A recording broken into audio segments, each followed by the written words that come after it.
The Wonderful Wizard of Oz. Chapter 10. The Guardian of the Gate. It was some time before the Cowardly Lion awakened, for he had lain among the poppies a long while, breathing in their deadly fragrance, but when he did open his eyes and roll off the truck he was very glad to find himself still alive.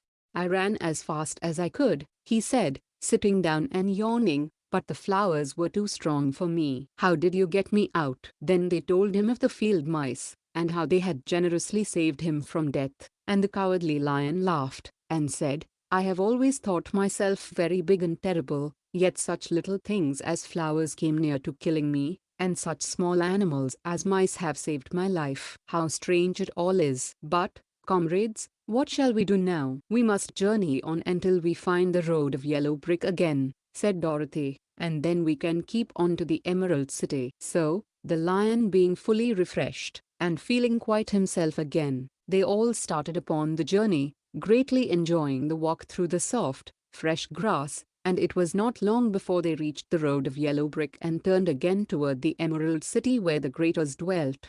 The road was smooth and well paved, now, and the country about was beautiful, so that the travelers rejoiced in leaving the forest far behind, and with it the many dangers they had met in its gloomy shades. Once more they could see fences built beside the road, but these were painted green, and when they came to a small house, in which a farmer evidently lived, that also was painted green. They passed by several of these houses during the afternoon, and sometimes people came to the doors and looked at them as if they would like to ask questions, but no one came near them nor spoke to them because of the great lion, of which they were very much afraid. The people were all dressed in clothing of a lovely emerald green color and wore peaked hats like those of the Munchkins. "This must be the land of Oz," said Dorothy, "and we are surely getting near the Emerald City." "Yes," answered the Scarecrow, "everything is green here, while in the country of the Munchkins blue was the favorite color. But the people do not seem to be as friendly as the Munchkins, and I'm afraid we shall be unable to find a place to pass the night." "I should like something to eat besides fruit,"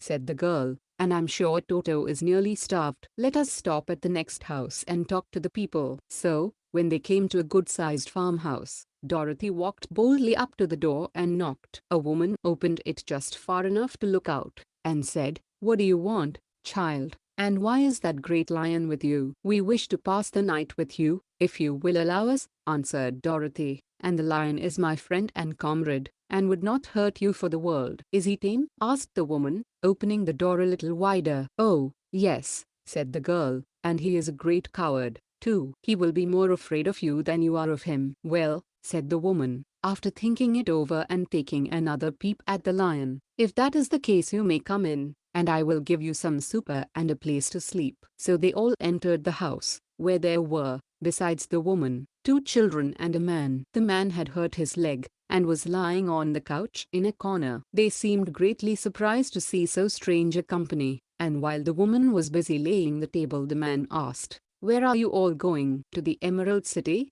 said Dorothy, "to see the Great Oz." "Oh, indeed!" exclaimed the man. "Are you sure that Oz will see you?" "Why not?" she replied. "Why, it is said that he never lets anyone come into his presence. I have been to the Emerald City many times, and it is a beautiful and wonderful place, but I have never been permitted to see the Great Oz, nor do I know of any living person who has seen him." "Does he never go out?" asked the Scarecrow. "Never. He sits day after day in the great throne room of his palace, and even those who wait upon him do not see him face to face." "What is he like?" asked the girl. "That is hard to tell," said the man thoughtfully. "You see, Oz is a great wizard, and can take on any form he wishes, so that some say he looks like a bird, and some say he looks like an elephant, and some say he looks like a cat. To others he appears as a beautiful fairy, or a brownie, or in any other form that pleases him. But who the real Oz is, when he is in his own form, no living person can tell." "That is very strange," said Dorothy, "but we must try,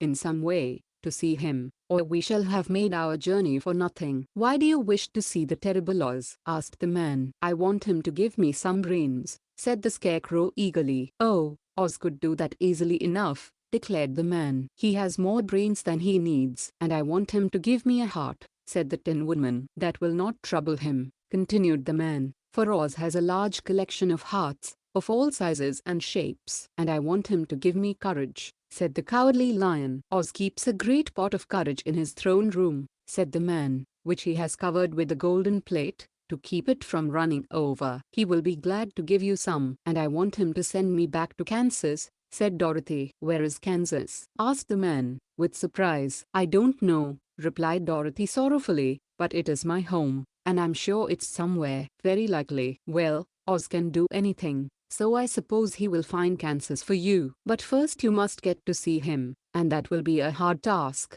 for the Great Wizard does not like to see anyone, and he usually has his own way. But what do you want? He continued, speaking to Toto. Toto only wagged his tail, for, strange to say, he could not speak. The woman now called to them that supper was ready, so they gathered around the table and Dorothy ate some delicious porridge and a dish of scrambled eggs and a plate of nice white bread, and enjoyed her meal. The lion ate some of the porridge, but did not care for it, saying it was made from oats and oats were food for horses, not for lions. The Scarecrow and the Tin Woodman ate nothing at all. Toto ate a little of everything, and was glad to get a good supper again. The woman now gave Dorothy a bed to sleep in, and Toto lay down beside her, while the lion guarded the door of her room so she might not be disturbed. The Scarecrow and the Tin Woodman stood up in a corner and kept quiet all night, although of course they could not sleep. The next morning, as soon as the sun was up, they started on their way, and soon saw a beautiful green glow in the sky just before them. That must be the Emerald City,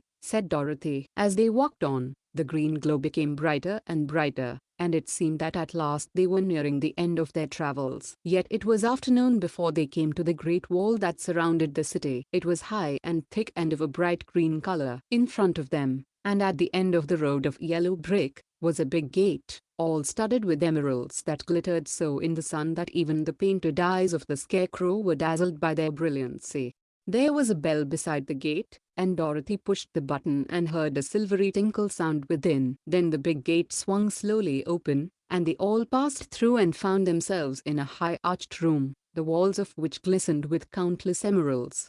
Before them stood a little man about the same size as the Munchkins. He was clothed all in green, from his head to his feet, and even his skin was of a greenish tint. At his side was a large green box. When he saw Dorothy and her companions, the man asked, "What do you wish in the Emerald City?" "We came here to see the Great Oz," said Dorothy. The man was so surprised at this answer that he sat down to think it over. "It has been many years since anyone asked me to see Oz," he said, shaking his head in perplexity. "He is powerful and terrible, and if you come on an idle or foolish errand to bother the wise reflections of the Great Wizard, he might be angry and destroy you all in an instant." "But it is not a foolish errand, nor an idle one," replied the Scarecrow. "It is important, and we have been told that Oz is a good wizard." "So he is," said the Green Man, "and he rules the Emerald City wisely and well. But to those who are not honest, or who approach him from curiosity, he is most terrible, and few have ever dared ask to see his face. I am the guardian of the gates, and since you demand to see the Great Oz, I must take you to his palace. But first you must put on the spectacles." "Why?" asked Dorothy. "Because if you did not wear spectacles, the brightness and glory of the Emerald City would blind you. Even those who live in the city must wear spectacles night and day. They are all locked on,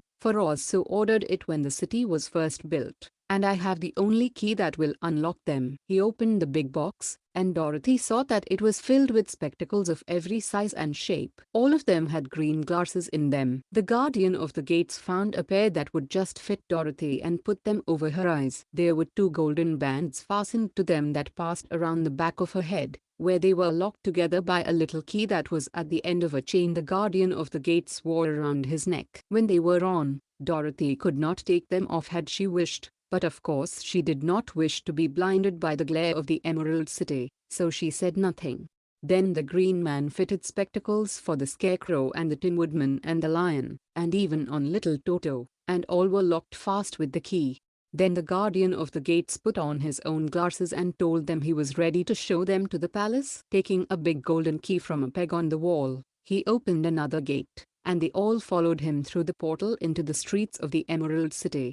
Chapter 10 ends here. Thank you very much for listening. Subscribe our channel for more. Click bell button to get notification and give thumbs up if you like my work.